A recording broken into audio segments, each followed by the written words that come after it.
히말라야 빙하가 녹으면 한국 식탁이 바뀐다. 20억 명의 물이 사라지는 날, 2018년 네팔의 한 기상 연구팀이 카트만두 외곽의 오래된 창고를 정리하다가 낡은 철제 상자 하나를 발견했습니다. 그 안에는 빛바랜 측량 기록지와 유리 원판 사진들이 가득 담겨 있었는데, 사진 속 히말라야의 모습은 오늘날 우리가 위성 이미지로 보는 풍경과는 충격적일 만큼 달랐습니다. 50년 전에 그 빙하들은 거대한 흰 팔을 뻗어 계곡 아래까지 가득 채우고 있었고, 그 광활한 얼음의 벽은 마치 지구가 숨겨둔 마지막 비밀 금고처럼 빛을 발하고 있었습니다. 그런데 연구팀이 같은 각도에서 찍은 최근 사진과 나란히 놓았을 때 그 자리에는 황갈색의 메마른 바위만이 덩그러니 남아 있었습니다. 얼음이 사라진 자리에는 아무것도 없었습니다. 이 사진들은 정부 보고서로 제출되었지만 수년 동안 별다른 주목을 받지 못한 채 서랍 속에 묻혀 있었습니다. 과연 누가, 무슨 이유로 이 충격적인 증거를 세상으로부터 감추고 싶었던 것일까요? 그리고 그 사라진 얼음의 대가를 결국 치르게 될 사람들은 누구일까요? 히말라야. 이 이름을 들으면 많은 분들이 먼 나라의 신비로운 산악 풍경을 떠올리실 겁니다. 어쩌면 에베레스트 원정대의 이야기나 티베트 고원의 붉은 버비를 걸친 수도승들의 모습을 그리실지도 모릅니다. 그러나 히말라야는 그저 아름다운 여행지가 아닙니다. 히말라야는 아시아 10개 나라, 무려 20억 명의 인간이 매일 마시고 씻고 농사를 짓는 물의 근원입니다. 지구상에서 남극과 북극을 제외하면 가장 많은 담수를 품고 있는 이 거대한 얼음의 제국이 지금 이 순간에도 조용히, 그러나 돌이킬 수 없는 속도로 무너져 내리고 있습니다. 그리고 이것은 네팔의 이야기도, 인도의 이야기도, 중국의 이야기도 아닙니다. 이것은 바로 지금 이 글을 읽고 계신 여러분의 이야기입니다. 오늘 아침 밥상 위에 올라온 흰 쌀밥, 된장찌개 속의 두부, 어제 마트에서 사온 밀가루, 그것들이 어디서 왔는지 생각해 보신 적 있으신가요? 그 먹거리들이 이 이야기와 어떻게 연결되어 있는지를 알게 되면 여러분은 두 번 다시 장을 볼 때 같은 눈으로 진열대를 바라보지 못하게 될 것입니다. 오늘 우리가 펼쳐 보일 이야기는 단순한 환경 다큐멘터리가 아닙니다. 이것은 은폐된 진실, 침묵하는 권력, 그리고 우리가 매일 먹는 밥 한 숟가락에 담긴 지구의 비명에 관한 이야기입니다. 자, 이제 시작합니다. 지구상의 비밀을 지키는 집단이 있다면 그것은 보통 권력자들이나 돈을 가진 자들이라고 생각하기 쉽습니다. 그러나 히말라야의 빙하를 둘러싼 가장 충격적인 비밀은 사실 일각에서는 아주 작은 숫자의 과학자들과 관료들과 기업인들로 이루어진 조용한 집단이 수십 년에 걸쳐 서서히 침묵의 탑을 쌓아 올렸다는 주장이 있습니다. 이 사람들은 악당이 아니었습니다. 그들 중 많은 이가 진심으로 걱정하면서도 더 큰 목소리를 내지 못했습니다. 왜냐하면 그 진실을 공개적으로 말하는 순간 쌀 수출로 먹고 사는 나라들의 경제가 흔들리고 수억 달러의 농업 투자 가치가 폭락하며 수백만 농부들이 내일의 희망을 잃게 될 수도 있었기 때문입니다.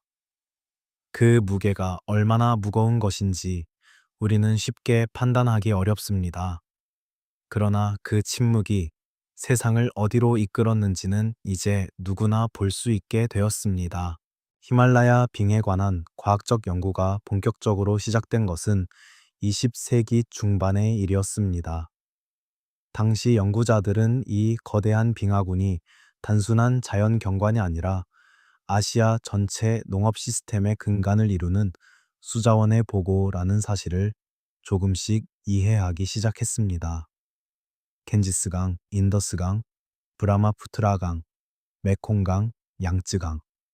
아시아의 역사를 만들어 온 이 위대한 강들이 모두 히말라야의 빙하가 녹은 물에서 시작된다는 것. 그것이 그 시대 과학자들이 깨달은 가장 중요한 사실이었습니다. 그러나 그 사실이 주는 함해, 즉 빙하가 사라지면 이 강들이 말라붙는다는 공포스러운 결론은 오랫동안 학술지의 각주 속에만 존재했습니다. 20세기 후반에 들어서면서 위성 기술이 발전하고 빙하의 면적을 정밀하게 측정할 수 있게 되자 연구자들의 얼굴에서 점점 웃음이 사라지기 시작했습니다. 수치는 거짓말을 하지 않았습니다.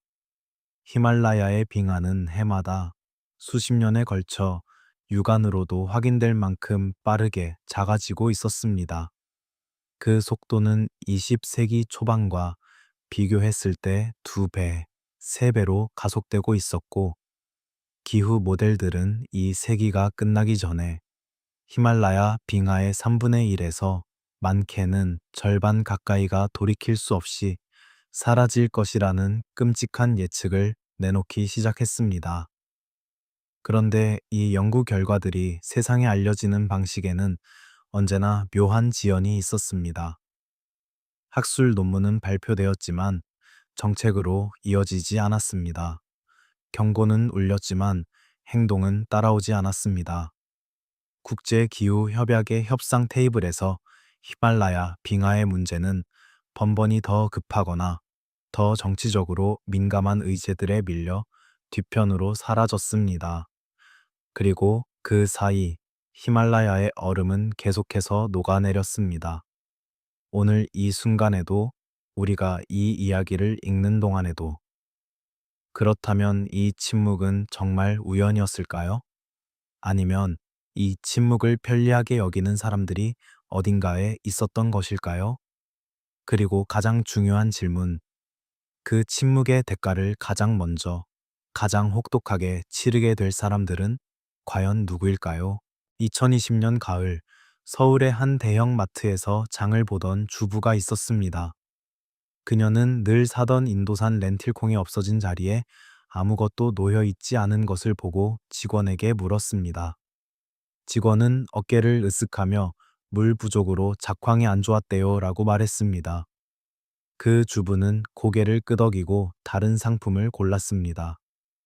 그러나 그 짧은 순간 속에 히말라야 빙하의 위기와 한국인의 밥상이 연결되는 실이 이미 팽팽하게 담겨져 있었다는 사실을 그녀는 알지 못했습니다. 한국인은 스스로를 곡식과 채소의 민족이라고 생각하는 경향이 있습니다. 우리의 식탁은 오랫동안 우리 땅에서 난 것들로 이루어진다고 믿고 싶어 합니다. 그러나 현실은 전혀 다릅니다. 한국의 식량 자급률은 경제협력개발기구 회원국 가운데 최하위권에 속합니다. 쌀을 제외하면 우리가 먹는 밀의 거의 대부분, 콩의 절반 이상, 옥수수의 대다수가 해외에서 수입됩니다. 그리고 그 수입처들, 인도, 파키스탄, 방글라데시, 미얀마, 베트남, 중국의 농업 시스템이 공통적으로 의존하는 수자원의 근원이 바로 히말라야의 빙하입니다. 이것이 단순한 우연의 일치가 아닌 이유를 이해하려면 먼저 히말라야가 아시아의 농업에서 어떤 역할을 하는지를 알아야 합니다. 히말라야 빙하는 마치 거대한 천연 저수지처럼 작동합니다.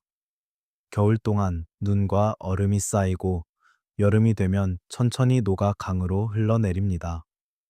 이 물은 계절의 리듬에 맞춰 들판에 공급되고 수백만 헥타르의 논과 밭이 이 리듬에 맞추어 씨를 뿌리고 수확을 합니다.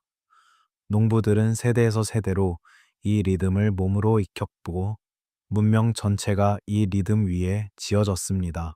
그런데 지금 그 리듬이 무너지고 있습니다. 빙하가 급속히 줄어드는 초기 단계에서는 역설적으로 강물이 더 많이 흐릅니다. 빙하가 비정상적으로 많이 녹기 때문입니다. 그러나 이것은 저수지가 바닥을 드러내기 직전에 수위가 한 번 더 출렁이는 것과 같습니다. 빙하가 어느 임계점 이하로 줄어들고 나면 강물은 급격히 줄어들기 시작하고 기후가 불규칙해지면서 물이 필요한 시기에 오히려 물이 부족해지는 상황이 반복됩니다. 그리고 그 결과가 무엇인지는 이미 남아시아와 동남아시아의 많은 지역에서 조용하고도 처절하게 시작되고 있습니다. 파키스탄에서는 수십 년에 걸쳐 밀 농사를 지어온 농부들이 이제 물 걱정에 잠을 이루지 못한다고 합니다.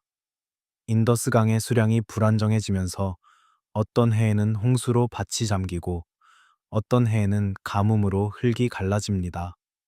인도 북부 평원에서는 지하수를 무분별하게 끌어올려 농사를 유지해 왔는데 그 지하수 역시 빠르게 고갈되고 있습니다. 방글라데시에서는 계절에 맞지 않는 이상 홍수와 가뭄이 번갈아 닥치면서 한때 쌀 자급에 자부심이 있던 나라가 식량 불안의 그늘 속으로 천천히 빠져들고 있습니다. 이 모든 일들이 지금 이 순간 한국의 마트 진열대에 어떤 방식으로든 흔적을 남기고 있습니다. 가격이 오르고 물량이 줄고 품질이 달라지고 때로는 익숙하던 상품이 어느 날 갑자기 사라집니다. 우리는 그것을 물가 탓으로, 환율 탓으로, 막연히 세계 경제의 영향이라는 말로 뭉뚱그려 이해하고 넘어갑니다. 그러나 그 모든 변화의 가장 밑바닥, 가장 근원적인 곳에는 히말라야의 빙하가 하루에도 수천만 톤씩 녹아 사라지고 있다는 사실이 뿌리처럼 박혀 있습니다. 그리고 여기서 정말 충격적인 질문이 시작됩니다. 한국의 식량 수입 정책을 결정하는 사람들은 이 사실을 알고 있을까요? 알고 있다면 왜 우리는 여전히 이렇게 취약한 구조 위에서 밥을 먹고 있는 걸까요? 그리고 만약 모르고 있다면 정말로 몰랐던 것일까요? 아니면 알면서도 눈을 감은 것일까요? 이제 계속됩니다. 히말라야 빙하 문제를 수십 년간 연구해온 어느 국제기후연구소의 내부 문서가 2015년에 유출된 적이 있었습니다. 그 문서에는 각국 정부에 제출된 권고안 초안이 담겨 있었는데 거기에는 히말라야 빙하의 감소 속도가 기존 공식 발표보다 훨씬 빠르다는 데이터가 적혀 있었습니다. 그러나 그 초안이 실제 정책 보고서로 발표될 때에는 핵심적인 경고 수치들이 조용히 완화되어 있었습니다. 문서를 유출한 내부 연구원은 농업 수출 경제에 미치는 충격을 우려한 특정 국가들의 로비가 있었다고 증언했습니다. 전해지는 말로는 그의 이름이 이후 어떤 공식 연구 발표에서도 더 이상 보이지 않게 됐다고 합니다. 그가 제기한 질문은 지금까지도 명확한 답을 얻지 못하고 있습니다. 과연 지구에서 가장 중요한 물창고의 붕괴를 축소하도록 압력을 행사한 사람들은 누구였고, 그들은 지금 어디에서 무엇을 하고 있을까요? 세계의 물 정치는 우리가 일반적으로 상상하는 것보다 훨씬 더 치밀하고 훨씬 더 냉혹합니다. 히말라야를 공유하는 나라들, 중국 티베트 자치구 포함, 인도, 파키스탄, 네팔, 부탄, 방글라데시, 미얀마, 아프가니스탄까지 이 나라들은 표면적으로는 기후 위기에 대응하는 국제 협력을 이야기하면서도 실제로는 강의 상류를 먼저 장악하기 위한 물밑 경쟁을 치열하게 벌이고 있습니다. 중국은 이미 양쯔강과 황허강의 상류에 해당하는 티베트 고원에서 대규모 댐 건설을 진행해 왔습니다. 인도와 파키스탄은 인더스강을 둘러싸고 수십 년째 갈등을 이어오고 있습니다. 각국이 강의 흐름을 자국에 유리하게 조정하려 할수록 하류에 있는 농업 국가들이 가장 먼저 타격을 받습니다. 그리고 한국이 식량을 의존하는 나라들 중 상당수가 바로 그 하류에 위치하고 있습니다. 이 구조 속에서 가장 충격적인 것은 이 경쟁이 아무런 국제적 규범 없이 진행되고 있다는 사실입니다. 육지의 국경을 넘는 강물에 관한 포괄적인 국제 조약은 사실상 존재하지 않으며 빙하의 감소로 인한 수자원 감소에 대해 어느 국가가 책임을 지고 어떻게 피해를 보상할 것인가에 관한 합의는 어디에서도 이루어진 적이 없습니다. 기후를 가장 많이 악화시킨 나라들이 히말라야에서 가장 멀리 떨어진 선진국들이라는 아이러니는 이 불공평한 구조를 더욱 복잡하게 만듭니다. 한국 역시 이 불공평한 구조에서 결코 자유롭지 않습니다. 우리는 에너지를 쓰고 탄소를 배출하면서 그 대가를 다른 대륙의 농부들이 치르는 방식으로 지금까지 살아왔습니다. 그 불편한 진실을 직시할 준비가 과연 우리에게 되어 있을까요? 특히 주목해야 할 것은 이 경쟁적인 물 정치의 구도 속에서 정작 가장 크게 피해를 받는 사람들의 목소리가 국제사회에서 가장 작다는 점입니다. 네팔의 사낭 농민, 방글라데시의 삼각주 지대 농부, 파키스탄 북부의 목축업자, 이들은 빙하의 변화를 가장 먼저, 가장 직접적으로 몸으로 겪지만 그 변화에 관한 협상 테이블에는 결코 초대받지 못합니다. 그들이 수십 년간 조용히 목격해 온 것들, 그들의 기억 속에 새겨진 빙하의 역사를 우리는 얼마나 진지하게 들어왔을까요?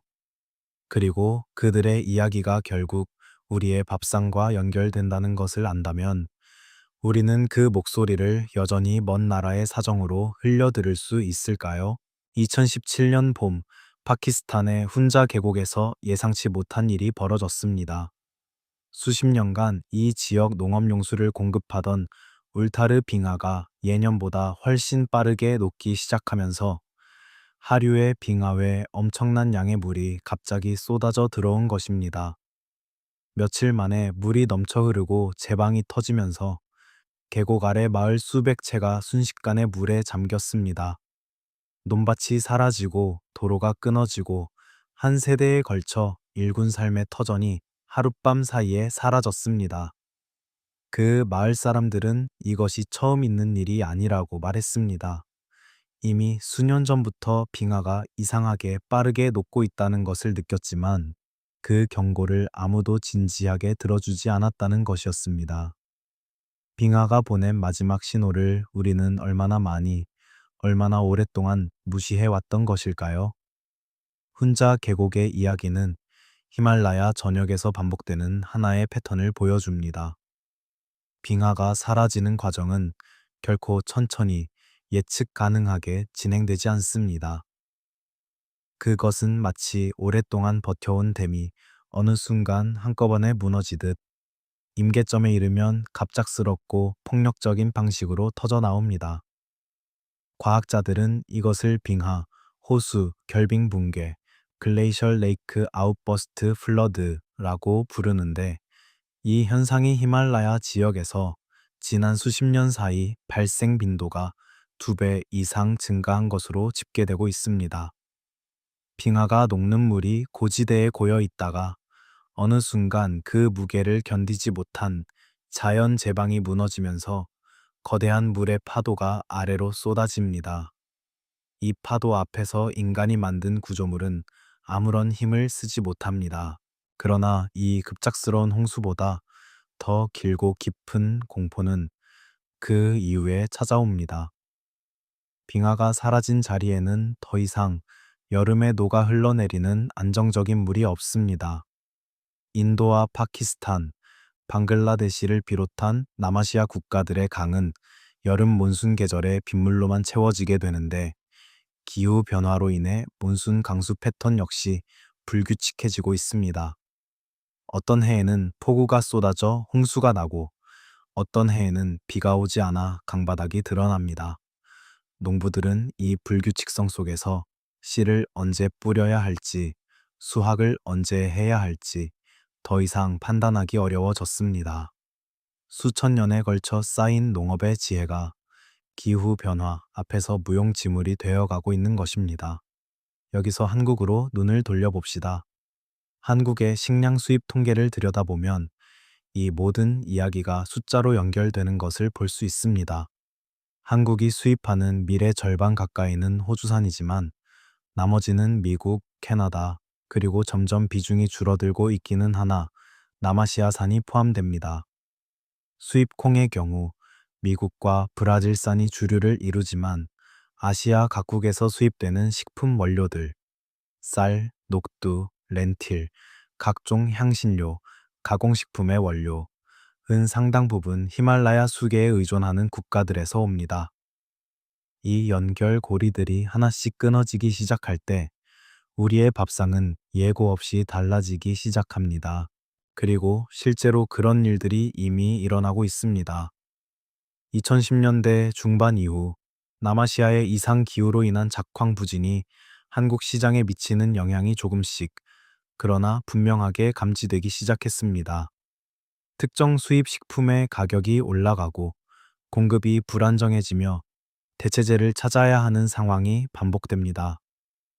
대형 식품 기업들의 내부 보고서에는 이미 수자원 리스크, 워터 리스크라는 항목이 포함되기 시작했고, 투자자들은 히말라야 빙하의 감소가 남아시아 농업 생산성에 미치는 장기 영향을 리스크 요인으로 평가하기 시작했습니다. 기업의 위험 관리 부서가 이 문제를 인식하고 있는 동안 정작 그 리스크를 매일 밥상에서 가장 먼저 체감하게 될 일반 소비자들은 얼마나 알고 있을까요? 업계 관계자의 말에 따르면 서울 용산의 한 식품 유통료 회사에서 오랜 경력 동안 수십 개국 식품 원자재의 흐름을 관리해온 직원이 2018년 이후 어느 순간부터 특이한 패턴을 발견했다고 합니다. 인도산, 파키스탄산, 방글라데시산 원자재의 입고가 갈수록 불규칙해지고 같은 원산지에서 오는 같은 제품의 품질 편차가 눈에 띄게 커졌다는 것이었습니다. 이전 같으면 규격에 맞지 않아 반품 처리될 물량이 눈에 띄게 늘었고 납기를 맞추지 못하는 공급업체도 많아졌습니다. 그가 공급업체의 이유를 물으면 돌아오는 답은 늘 비슷했습니다. 올해 강물이 늦게 왔어요. 이번 해 비가 이상했어요. 수확이 기대보다 적게 났어요. 그 단순하고 담담한 답변들 속에 빙하의 변화가 만들어내는 물의 달라진 리듬이 그대로 담겨 있었습니다. 이 직원의 이야기는 히말라야 위기가 얼마나 구체적이고 실질적으로 우리의 일상에 스며들어 있는지를 보여줍니다. 그것은 학술지 속의 그래프가 아닙니다. 그것은 이미 창고의 재고 기록 속에, 마트의 가격표 속에, 주방의 냄비 안에 들어와 있습니다. 단지 우리가 그 연결고리를 명확히 보지 못하고 있을 뿐입니다. 그리고 그 연결고리를 보이지 않게 만드는 데에 의도적이든 아니든 기여하는 구조가 우리 사회 안에 존재합니다. 식품 회사들은 공급망 다변화라는 이름으로 소리 없이 원산지를 바꾸고, 언론은 식품 가격 상승의 원인을 환율이나 유가에서 찾으며, 소비자들은 자신이 직접 느끼는 변화를 아직 기후 위기와 연결시키지 못합니다. 가장 무서운 변화는 천천히 온다는 말이 있습니다. 히말라야 빙하의 변화가 바로 그렇습니다.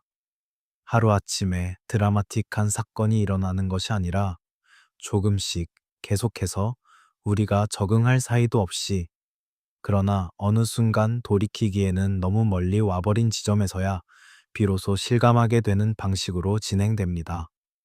기후 과학자들은 이것을 서서히 끓는 물속의 개구리 현상에 비유하기도 합니다. 온도가 조금씩 올라가는 동안 개구리는 위험을 감지하지 못하고 어느 순간 이미 빠져나올 수 없는 상황이 됩니다. 그렇다면 우리는 지금 어디쯤 와 있는 걸까요? 물이 아직 미지근한 수준인 걸까요? 아니면 이미 우리의 감각이 무뎌질 만큼 익숙해진 온도까지 올라온 것일까요? 그리고 한국의 밥상이 돌이키기 어려운 방식으로 바뀌기까지 우리에게 남은 시간은 도대체 얼마나 되는 걸까요? 이 모든 이야기를 듣고 나면 자연스럽게 한 가지 의문이 피어오릅니다. 히말라야의 빙하가 이렇게 빠르게 사라지고 있다면 그 물줄기에 기대어 살아온 수십억 명의 삶을 지탱하던 농업 경제는 지금 어떤 모습일까요? 그리고 그 경제적 충격이 실제로 어느 정도의 규모인지 우리는 제대로 알고 있기는 한 걸까요? 2019년 인도 뉴델리의 한 주요 농업금융기관 내부에서 작성된 보고서 한 편이 조용히 인도 정부 문서고에 입고되었습니다. 그 보고서의 표지에는 겐지스 야문나 수계 의존 농가, 금융위기 전망이라는 건조한 제목이 붙어 있었습니다. 표지만 보면 평범한 정책 보고서처럼 보였지만 내용은 전혀 달랐습니다. 보고서 내부에는 히말라야, 빙하 감소, 추위와 인도 북부, 평원 농업 대출 부실 증가율 사이의 상관관계를 분석한 데이터가 빼곡히 담겨 있었습니다. 수치로 드러난 현실은 이러했습니다. 빙하에서 내려오는 수량이 줄어드는 시기와 해당 지역 농가의 대출 상환 불이행 건수가 급증하는 시기가 놀랍도록 정확하게 일치했습니다. 풀이하면 물이 줄면 수확이 줄고 수확이 줄면 빚을 갚지 못하고 빚을 갚지 못하면 땅을 잃는다는 단순하고도 잔인한 연쇄의 반응이었습니다. 그런데 이 보고서가 공식 정책 채널로 올라가 구체적인 대응 방안으로 이어진 흔적은 공개된 기록 어디에서도 찾아보기 어렵습니다. 수십조 원 규모의 농업 금융 시스템이 빙하 감소라는 돌이키기 어려운 현실과 충돌하고 있다는 사실이 확인되었는데도 왜 그 보고서는 그대로 문서고 속에 잠들어 버렸을까요? 이 질문에 답하기 위해서는 히말라야 빙하 감소가 만들어내는 경제적 충격의 규모를 먼저 이해해야 합니다. 히말라야 수계에 의존하는 농업 인구는 낮게 잡아도 전 세계 농업 인구의 4분의 1에 해당합니다. 인도 혼자만 해도 전체 경작지의 절반 이상이 히말라야에서 발원하는 강이물로 광해됩니다. 파키스탄의 경우 인더스강이 없다면 국가의 농업 자체가 존재할 수 없습니다. 방글라데시는 나라 전체가 히말라야의 강들이 만들어낸 충적 삼각주 위에 세워진 나라입니다. 이 나라들의 농업 생산량이 장기적으로 줄어들기 시작하면 그 충격은 단순히 식탁 위 음식 몇 가지의 가격이 오르는 수준으로 그치지 않습니다. 그것은 수억 명의 생계가 흔들리고 국가 경제의 근간이 뒤틀리며 지역 정치가 불안정해지는 대단히 복잡하고 광범위한 위기의 시작입니다. 그리고 이 위기는 이미 시작되었습니다. 국제통화기금과 세계은행이 발표한 여러 보고서들에 따르면 남아시아의 기후 관련 농업 손실은 2000년대 초반과 비교했을 때 2010년대 후반 들어 눈에 띄게 증가하기 시작했습니다. 물론 이 손실의 원인을 히말라야, 빙하 감소 하나로만 돌리는 것은 지나친 단순화이지만 수자원의 불안정성이 핵심 원인 중 하나로 지목되는 것만은 분명합니다. 문제는 이 손실을 메우기 위해 해당 국가들이 택하는 해결책이 근본적인 처방이 아니라 임시 방편인 경우가 많다는 것입니다. 지하수를 더 깊이 파고 화학 비료를 더 많이 쓰고 경작지를 더 넓히는 방식으로 줄어드는 수량을 보완하려 하지만 이 방법들은 토양을 고갈시키고 생태계를 무너뜨리면서 장기적으로는 상황을 더욱 악화시킵니다. 그렇다면 이 엄청난 규모의 경제적 충격 앞에서 국제 금융 질서는 어떻게 반응하고 있을까요?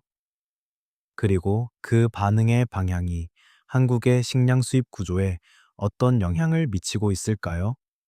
우리가 마트에서 고르는 수입 식품 하나하나에 사실 이 거대한 금융 압력이 이미 스며들어 있다는 사실을 알게 된다면 여러분은 어떤 생각이 드실까요? 히말라야 빙하 위기의 경제적 규모를 파악하는 또 다른 방법이 있습니다. 바로 이 위기를 이미 사업 기회로 바라보기 시작한 세력들의 움직임을 추적하는 것입니다. 수자원 위기가 심화될수록 어떤 이들에게는 반대로 막대한 이익을 창출할 기회가 열립니다. 수자원 관련 특허를 보유한 기업들, 물 절약형 농업 기술을 판매하는 회사들, 남아시아의 농경지를 헐값에 매입하려는 투자 펀드들, 이들은 히말라야의 얼음이 녹는 속도와 거의 정확히 비례하여 활발하게 움직여 왔습니다. 2010년대에 들어서면서 중동의 국부 펀드와 동아시아의 일부 사모펀드들이 파키스탄, 방글라데시, 미얀마의 농경지와 수리 시설의 투자를 확대하기 시작한 것은 결코 우연이 아니었습니다. 그들은 수자원이 점점 희소해질수록 땅의 가치가 달라진다는 것을 이미 계산하고 있었습니다. 물이 부족해지는 세상에서 물을 확보한 자가 가장 강력한 권력을 갖는다는 냉혹한 논리가 투자의 언어로 번역되어 남아시아의 농촌 지형을 조용히 재편하기 시작한 것입니다. 이 과정에서 가장 주목해야 할 것이 바로 씨앗과 농업 기술을 둘러싼 계약의 구조입니다. 히말라야 수계에 의존하는 국가들의 농부들이 수자원 부족 문제에 직면하자 일부 다국적 농업 기업들은 가뭄에 강한 종자와 물을 덜 쓰는 재배 기술을 해법으로 제시하며 시장에 진입했습니다. 겉으로는 인도주의적 지원처럼 보이는 이 기술 이전의 이면에는 농부들이 매년 그 기업으로부터 씨앗을 구매해야 하는 계약 구조가 숨어 있는 경우가 많았습니다. 수천 년간 자신들이 선별하고 보존해 온 종자를 대대로 이어온 농부들이 어느 순간 외국 기업의 종자 없이는 농사를 지을 수 없는 처지가 되어 가는 것입니다. 히말라야의 물이 사라지는 속도에 맞추어 이 지역 농업의 자립성과 자율성 역시 함께 사라지고 있는 셈입니다. 이 구조를 알게 된다면 한국의 식량 수입 문제가 단순히 어느 나라에서 얼마를 사오는가의 문제가 아니라 훨씬 더 깊고 복잡한 권력 구조의 문제임을 깨닫게 됩니다.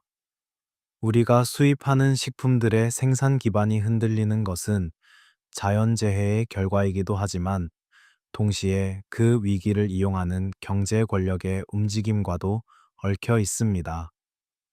그리고 한국은 그 구조 속에서 소비자이자 수입국으로서 매우 수동적인 위치에 놓여 있습니다. 우리 식탁에 오르는 음식의 여정이 이렇게 복잡한 이해관계의 망속을 통과해 오고 있다는 사실, 여러분은 지금 어떻게 느끼고 계신가요? 히말라야 빙하가 사라지는 것이 단지 자연현상이 아니라 사회적, 경제적, 정치적 위기라는 사실을 이해하고 나면 다음 질문은 필연적으로 이쪽으로 향합니다. 그렇다면 이 위기에 대응하기 위해 지금까지 어떤 노력들이 이루어져 왔는가? 그리고 그 노력들은 충분했는가? 2013년 카트만두에서 히말라야 지역 수자원 관리를 주제로 한 국제회의가 열렸습니다. 인도, 파키스탄, 네팔, 중국, 방글라데시의 정부 대표단이 참석했고 수십 명의 국제 기후 전문가들이 발표자로 나섰습니다. 사흘에 걸쳐 진행된 이 회의의 결론은 참가자들이 히말라야 빙하 감소의 심각성에 공감하며 향후 공동 모니터링 체계를 구축하고 정기적인 데이터를 공유하기로 합의했다는 것이었습니다. 회의가 끝난 후 보도자료는 낙관적인 단어들로 가득 채워졌습니다. 그런데 그 합의가 실제로 이행된 흔적을 추적해보면 이후 공동 모니터링 네트워크의 운영 기록은 사실상 찾아보기가 매우 어렵습니다. 합의는 했지만 실행은 없었던 것입니다. 왜 이렇게 되었을까요? 그리고 이런 일이 이 한 번만이었을까요? 국제 기후 협력의 역사를 들여다보면 히말라야 수자원 문제는 반복적으로 비슷한 패턴을 보여왔습니다. 회의는 열리고 문서는 작성되고 합의는 이루어지지만 그 합의가 구체적인 행동으로 이어지는 단계에서 번번이 벽에 부딪힙니다. 그 벽의 이름은 주권 소버레인티입니다. 중국은 티베트 고원의 수자원 데이터를 공유하는 것을 국가 안보 사안으로 간주합니다. 인도와 파키스탄은 인더스강을 둘러싼 수십 년 묵은 갈등 때문에 수자원 협력의 기본 전제조차 합의하기 어렵습니다. 각 나라가 자국의 이익을 최우선으로 삼는 구조에서 히말라야라는 공유 자산을 함께 지키기 위한 집단적 행동은 기약 없이 미뤄지고 있습니다. 이 구조적 교착 상태가 더욱 아이러니한 것은 그 사이에 실제로 중요한 변화들을 만들어내고 있는 것이 오히려 국가가 아닌 지역 공동체들이라는 점입니다.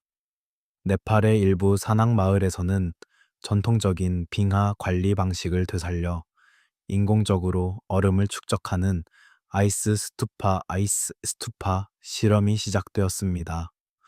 인도 라다크 지역의 농부들이 고안한 이 방법은 겨울에 강물을 원뿔 모양의 얼음 기둥으로 얼려두었다가 봄에 천천히 녹여 농업용수로 활용하는 것입니다.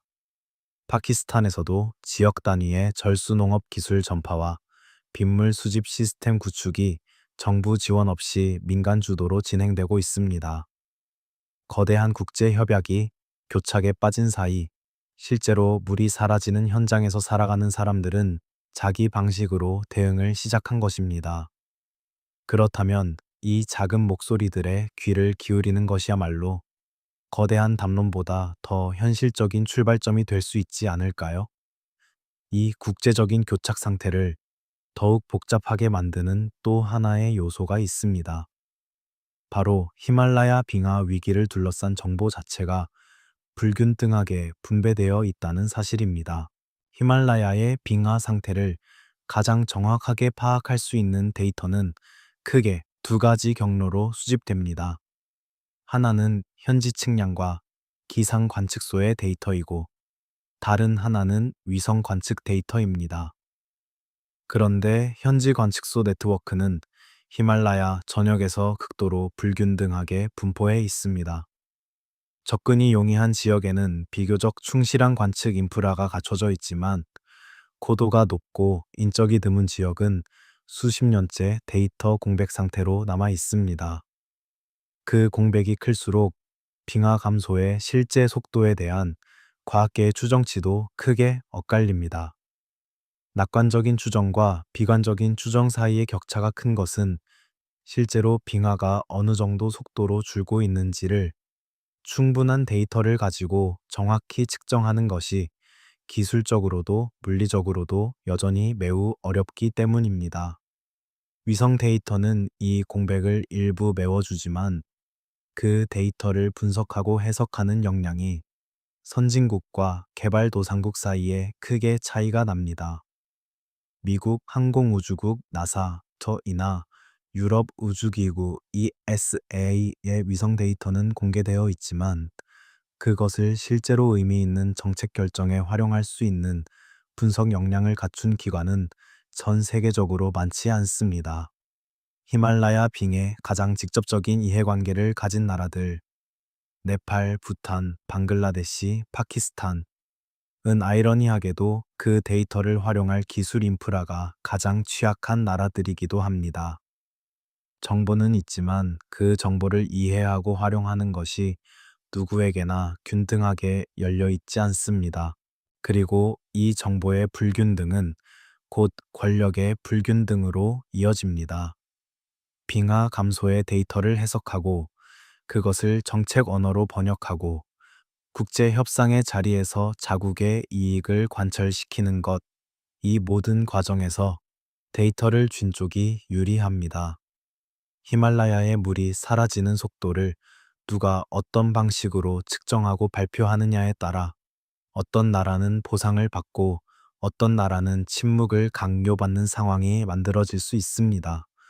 빙하가 녹는 물의 흐름이 권력의 흐름과 교차하는 이 지점에서 우리는 히말라야 위기가 단순한 환경 문제가 아니라 근본적으로 정의 저스티스의 문제임을 다시 한번 깨닫게 됩니다. 그렇다면 정보도 기술도 권력도 가장 취약한 자들이 이 불공평한 구조 속에서 살아남기 위해 취할 수 있는 현실적인 선택지는 무엇일까요? 이 질문은 다시 한국으로 돌아옵니다. 한국은 히말라야 빙하가 공급하는 물을 직접 사용하지 않지만 그 물로 생산된 식량을 수입해서 먹는 나라입니다. 그 구조 속에서 한국은 어떤 책임을 지고 있을까요? 두 가지 숫자가 이 질문을 선명하게 만들어 줍니다. 한국의 1인당 탄소 배출량은 경제협력개발기구 회원국 평균을 웃돌며 전 세계 기준으로 보면 상위권에 속합니다. 반면 히말라야 빙하 감소로 가장 큰 타격을 받는 남아시아 최빈국들의 1인당 탄소 배출량은 한국의 10분의 1에도 못 미치는 경우가 대부분입니다. 즉, 문제를 덜 일으킨 쪽이 더 많은 피해를 입는 구조가 지금 이 순간에도 작동하고 있으며 한국은 의도하지 않았을지라도 그 구조의 수혜자 중 하나입니다. 이 사실을 불편하게 느끼시나요? 느끼셔야 합니다. 그 불편함이 변화의 출발점이 될 수 있기 때문입니다. 그런데 여기에 더해 매우 구체적이고 실질적인 차원에서 한국의 역할이 논의될 필요가 있습니다. 한국 정부의 공적개발 원조 ODA, 자금 중 기후 적응 분야, 특히 수자원 관리 지원에 배분되는 금액은 전체 원조 예산에서 여전히 작은 비율을 차지합니다. 한국의 민간 식품 기업들은 수십 개국에서 원자재를 수입하면서도 해당 국가의 수자원 지속 가능성에 투자하거나 공급망의 기후 회복력을 높이는 데 기여하는 사례가 매우 드뭅니다. 즉, 한국은 히말라야 물 위기의 결과를 소비하는 위치에 있으면서도 그 위기를 완화하는 데 기여하는 역할은 여전히 미미하다는 것입니다. 이것은 한국만의 문제가 아닙니다. 일본, 유럽, 북미, 남아시아와 동남아시아에서 식량을 수입하는 모든 나라들이 비슷한 구조적 모순 속에 있습니다. 그러나 한국이 이 문제에서 특별히 주목받을 이유가 하나 있습니다. 한국은 불과 수십 년 전 전쟁과 기아의 폐허 속에서 세계 최고 수준의 경제 성장을 이루어낸 나라입니다. 절대적 식량 부족을 직접 경험한 세대가 아직 살아있고 그 기억이 사회 안에 살아 숨쉬고 있습니다. 그렇기에 한국은 다른 어떤 나라보다도 이 위기가 무엇을 의미하는지를 내장으로 이해할 수 있는 잠재력을 가지고 있습니다. 그 잠재력을 우리는 지금 어떻게 사용하고 있을까요? 히말라야 빙하가 실제로 한국의 식탁에 얼마나 직접적인 영향을 미치는지를 가장 생생하게 보여주는 사례가 하나 있습니다. 바로 밀 가격의 흐름입니다. 전 세계 밀 시장에서 남아시아 생산국들이 차지하는 비중은 절대량으로 따지면 인도가 세계 두 번째 밀 생산국이고 파키스탄이 10손가락 안에 드는 생산국입니다. 인도와 파키스탄 모두 국내 소비를 위해 밀을 생산하는 동시에 일부 연도에는 국제 시장에 수출하기도 합니다. 그러나 두 나라 모두 히말라야 빙에 의존하는 수자원 구조를 갖고 있으며 수량이 불안정해질 때마다 밀 생산량 역시 요동칩니다. 그 요동이 국제 밀 시장의 가격 불안정으로 이어지고 그 가격 불안정이 한국이 밀가루를 수입하는 단계에 영향을 미칩니다. 라면 한 봉지의 가격이 오를 때, 빵 한 덩어리의 무게가 조금씩 줄어들 때, 우리는 거기서 히말라야의 흔적을 읽을 수 있어야 합니다. 콩 역시 마찬가지입니다. 한국의 된장, 간장, 두부, 콩나물. 한국인의 밥상에서 콩이 빠진 자리를 상상하는 것은 거의 불가능합니다. 한국이 수입하는 콩의 대부분은 미국, 브라질, 아르헨티나산이지만 아시아산 콩과 콩 가공품의 수입 역시 무시할 수 없는 규모입니다. 더 중요한 것은 한국이 주로 의존하는 미국과 브라질의 콩 생산 역시 기후 변화의 영향에서 자유롭지 않으며 히말라야 수계 국가들의 농업이 타격을 입을 때 국제 식품 원자재 시장 전반에 미치는 공급 불안의 파급 효과가 아시아 시장에까지 전달되는 구조가 이미 형성되어 있다는 점입니다. 식량 공급망은 서로 연결되어 있습니다. 히말라야 한쪽에서 시작된 물의 위기가 다른 대륙의 시장을 통해 증폭되어 다시 우리 밥상 위로 돌아오는 이 복잡한 연결고리를 우리는 얼마나 진지하게 이해하고 있을까요? 이 이야기를 듣고 계신 여러분 중에는 이런 생각이 드시는 분도 있을 겁니다. 그래서 내가 할 수 있는 게 뭔데? 그것은 매우 정직하고 중요한 질문입니다. 히말라야의 빙하를 당장 멈추는 것은 어느 개인의 힘으로 가능한 일이 아닙니다. 수십억 달러의 탄소 배출 시스템을 하루아침에 바꾸는 것도 마찬가지입니다. 그러나 우리가 알고 이해하고 그 알을 언어로 만들어 주변에 전달하는 것은 가능합니다.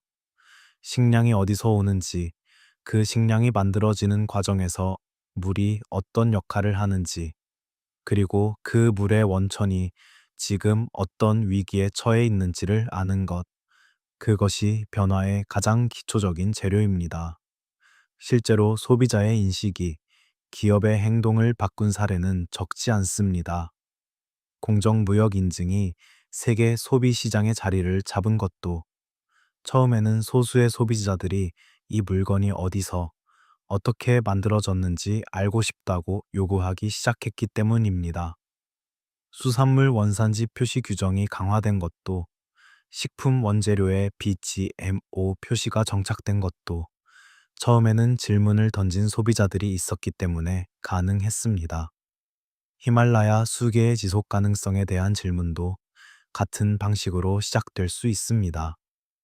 우리가 먹는 식품의 공급망이 기후 회복력을 갖추고 있는지, 수입에 의존하는 식량 구조를 어떻게 개선할 수 있는지, 식량 안보를 국가 의제로 얼마나 진지하게 다루고 있는지를 묻는 목소리가 커질 때 기업과 정부의 움직임도 달라질 수 있습니다. 그리고 여기 한국 사회가 이 문제를 바라보는 시각을 바꿀 수 있는 핵심적인 인식의 전환이 있습니다.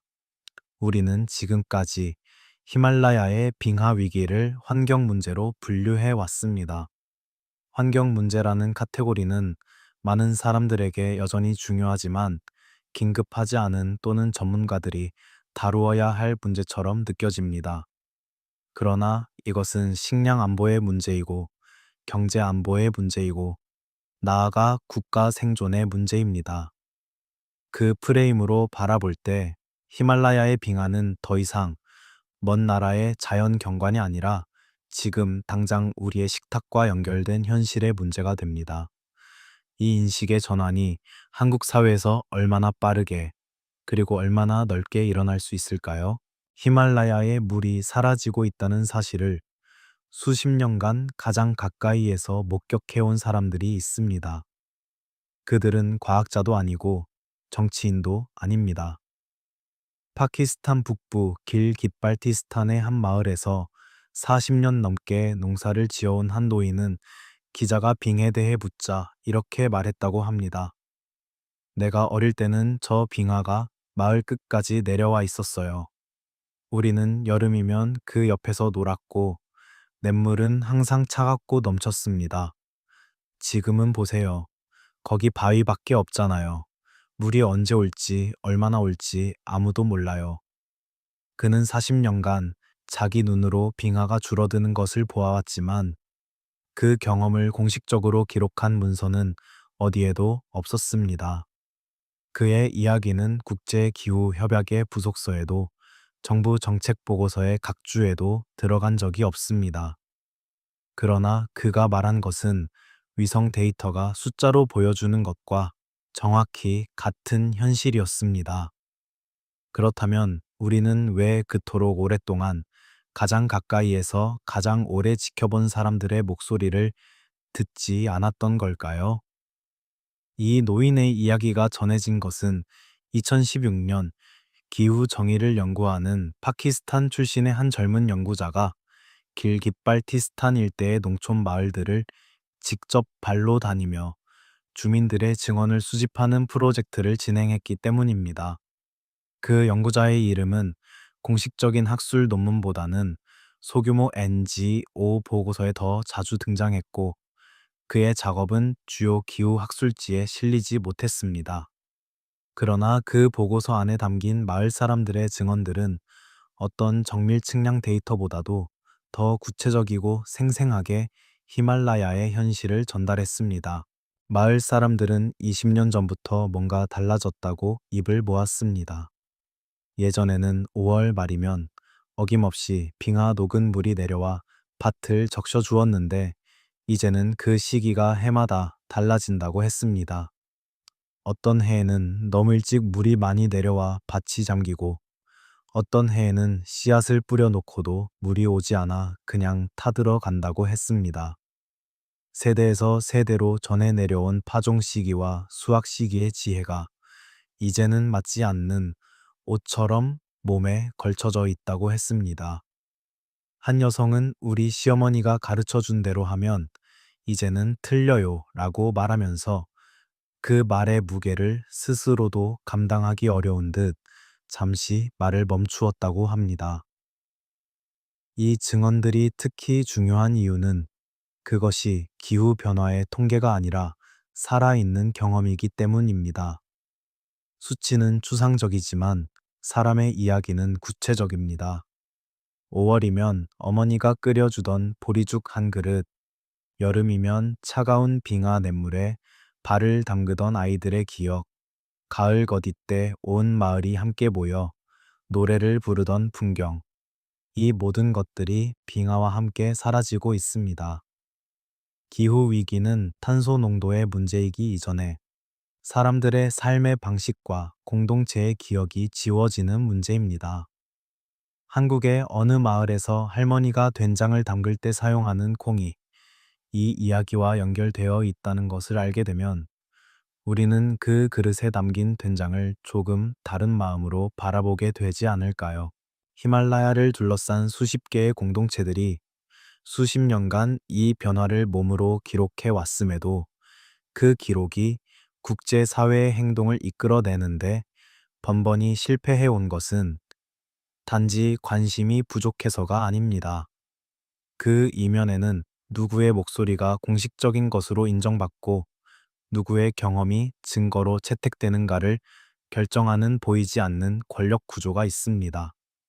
그리고 그 구조가 히말라야의 빙하 위기를 이렇게 오랫동안 먼 나라의 환경 문제로 머물게 만들어 온 가장 깊은 뿌리 중 하나입니다. 여러분은 이 구조를 바꾸기 위해 우리 사회에서 어떤 목소리들이 먼저 들려야 한다고 생각하시나요? 히말라야 빙하가 사라지는 현장에서 일어나고 있는 변화들이 결국 한국의 밥상으로 이어지는 경로를 이야기하면서 우리는 지금까지 그 연결고리의 바깥 부분들을 살펴보았습니다. 이제는 가장 안쪽, 가장 구체적인 지점으로 들어가 볼 차례입니다. 그것은 바로 히말라야의 위기가 한국 사회 내부에서 어떻게 인식되어 왔고 그 인식이 얼마나 왜곡되어 있는가의 문제입니다. 2015년 가을 서울의 한 대형 병원 소속 영양역학 연구팀이 흥미로운 분석을 내놓았습니다. 연구팀은 한국인의 식단 구성 변화와 주요 식품 원자재의 수입 경로를 교차 분석하여 한국인이 하루에 섭취하는 칼로리의 얼마만큼이 히말라야, 수개 국가들에서 생산된 원자재에 직간접적으로 의존하는지를 추산하려 했습니다. 직접 수입되는 남아시아 및 동남아시아산 식품만을 계산하면 비율이 작아 보이지만 가공식품의 원료를 분해하여 추적하면 이야기가 달라졌습니다. 라면 국물에 감칠맛을 내는 향신료, 고추장의 원료가 되는 고추의 일부, 아이들이 먹는 과제에 들어가는 쌀가루와 각종 전분, 이것들이 어디서 왔는지를 따라가다 보면 결국 히말라야의 물이 만들어낸 강의 유역으로 연결되는 경우가 의외로 많았습니다. 확인되지 않은 이야기이지만 그 연구팀의 보고서는 내부 자료로만 남았고 공식 발표는 이루어지지 않았다고 전해집니다. 그 이유가 단순히 연구의 한계 때문인지 아니면 다른 이유가 있었는지는 알 수 없습니다. 그런데 여러분, 만약 그 수치가 공식 발표되었다면 우리의 식품 정책은 달라졌을까요?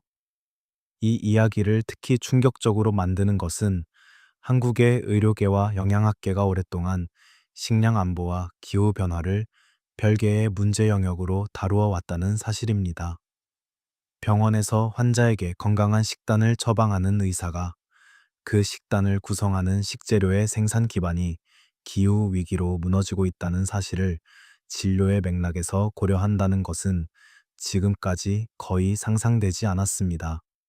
그러나 식품의 가용성과 가격 안정성이 무너질 때 가장 먼저 가장 깊게 피해를 입는 사람들은 경제적으로 취약한 계층이고, 그 피해는 영양 불균형과 건강 악화로 직결됩니다. 히말라야의 빙하가 녹는 것이 결국 한국 사회의 건강 불평등 문제와도 연결된다는 이 사실을 우리는 얼마나 심각하게 받아들이고 있을까요? 한국의 영양학계와 의학계, 식품정책 연구자들이 이 연결고리를 본격적으로 다루기 시작한 것은 2010년대 후반의 일이었습니다. 그러나 그 논의가 대중적인 차원에서 이루어진 적은 거의 없었습니다.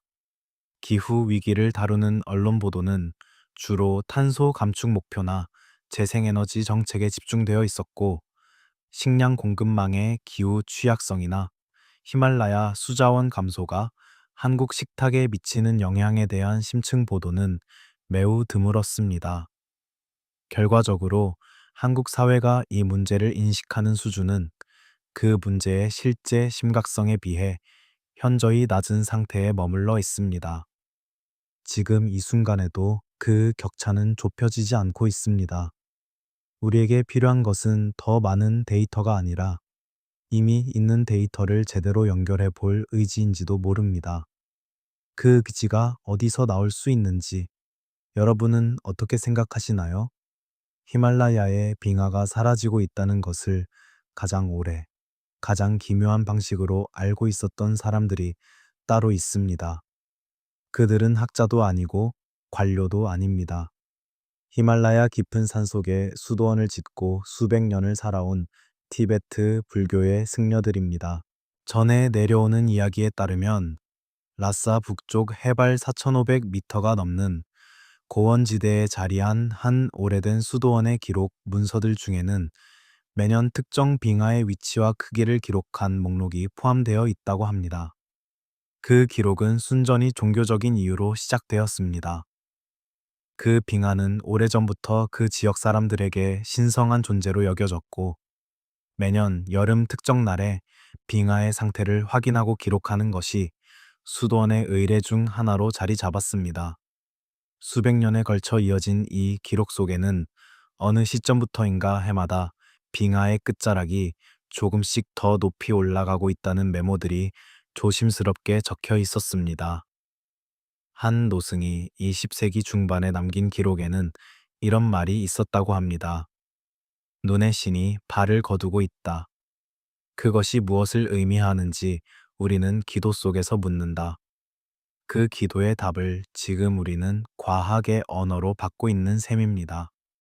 하지만 그 답이 우리에게 요구하는 행동의 언어는 우리가 아직 다 쓰지 못하고 있는 것인지도 모릅니다. 이 수도원의 이야기는 히말라야 빙하 위기의 이면에 있는 또 하나의 층위를 드러내 줍니다. 바로 이 위기가 자연과 인간의 관계에 관한 가장 오래된 질문과 맞닿아 있다는 것입니다. 수천 년 동안 히말라야와 함께 살아온 사람들은 그 산과 빙하와 강이 단순한 자원이 아니라 자신들의 존재와 깊이 연결된 무언가라는 것을 알고 있었습니다. 그 연결 감각이 현대의 효율 중심적 세계관 속에서 미신이나 전통으로 밀려난 사이, 우리는 그 연결의 실체, 즉 빙하가 살아야 강이 흐르고, 강이 흘러야 농사가 되고, 농사가 되어야 사람이 산다는 물질적 사실을 잊어버렸습니다. 그 망각의 대가를 지금 이 세대가 치르기 시작하고 있습니다. 히말라야를 신성시하는 전통과 히말라야를 수자원으로 분석하는 과학은 사실 같은 진실을 서로 다른 언어로 말하고 있었습니다.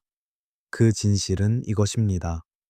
히말라야는 그 안에 살아온 사람들의 삶과 분리될 수 없다는 것, 그리고 그 삶의 생태계가 무너지면 그 파장은 히말라야와 아무 관계가 없다고 생각하는 아주 먼 곳의 밥상까지 미친다는 것입니다. 오늘 아침 여러분이 드신 밥 한 공기, 국물 한 모금 속에도 그 연결의 흔적이 담겨 있습니다. 히말라야의 신들이 발을 거두고 있다는 그 노승의 기도문을 오늘 우리는 마트의 가격표 위에서 읽고 있는 것인지도 모릅니다. 여러분은 그 연결을 느끼시나요? 20억 명의 물이 사라진다는 말은 단지 물의 양이 줄어드는 이야기가 아닙니다. 그것은 20억 명이 지금까지 살아온 방식이, 지금까지 먹어온 음식이, 지금까지 이어온 문화가 함께 흔들리고 있다는 이야기입니다.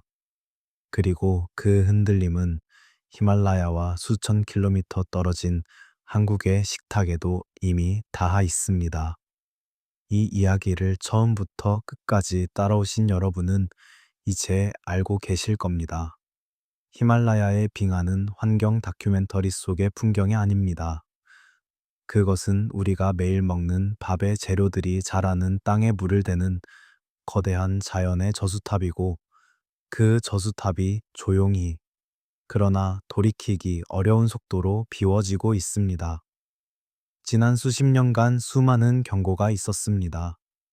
현장에서 몸으로 살아온 사람들의 증언이 있었고, 수치로 드러난 데이터가 있었고, 서랍 속에 잠든 보고서들이 있었습니다. 그러나 그 경고들은 번번이 더 급한 경제적 이해관계 앞에 밀리고 더 편리한 침묵 속에 묻혔습니다. 이 과정에서 가장 큰 피해를 입은 것은 두말할 것 없이 히말라야 주변에서 살아가는 수억 명의 농부들과 그 가족들입니다. 그들은 기후 위기를 가장 조금 일으켰으면서 가장 먼저, 가장 혹독하게 그 결과를 받아들이고 있습니다. 그리고 그들의 농토에서 생산된 식량에 의존해온 한국을 포함한 전 세계의 소비자들은 지금까지 그 불공평한 구조의 수혜자였습니다. 그 사실을 불편하게 느끼는 것이 바른 감각입니다. 그 불편함이 외면으로 끝나지 않고 질문으로 이어질 때 변화가 시작됩니다. 지금 이 순간도 히말라야의 어딘가에서는 빙하가 녹고 있고, 그 물이 강으로 흘러내리고, 그 강의 물이 어느 밭에 닿고, 그 밭의 수확물이 긴 여정을 거쳐 어느 나라의 어느 식탁 위에 오릅니다. 그 연결 고리의 가장 끝에 있는 우리가 가장 먼저 해야 할 일은 그 연결을 부정하지 않는 것입니다. 내가 먹는 것이 어디서 왔는지를 알고 그것이 가능하게 해주는 물의 원천이 지금 어떤 상태인지를 아는 것, 그 암 위에서 무엇을 선택할 수 있는지를 생각하는 것, 이것이 20억 명의 물이 사라지는 시대에 히말라야와 연결된 밥상 앞에 앉은 우리가 할 수 있는 가장 첫 번째 행동입니다. 히말라야에 눈이 쌓이려면 수백 년이 걸립니다. 그러나 그 눈이 녹는 데는 한 세대도 걸리지 않습니다. 우리가 가진 시간은 우리가 생각하는 것보다 짧습니다. 그리고 그 짧은 시간 안에 우리가 무엇을 알고, 무엇을 묻고, 무엇을 바꾸기로 결정하느냐가 다음 세대가 어떤 밥상 앞에 앉게 될지를 결정합니다.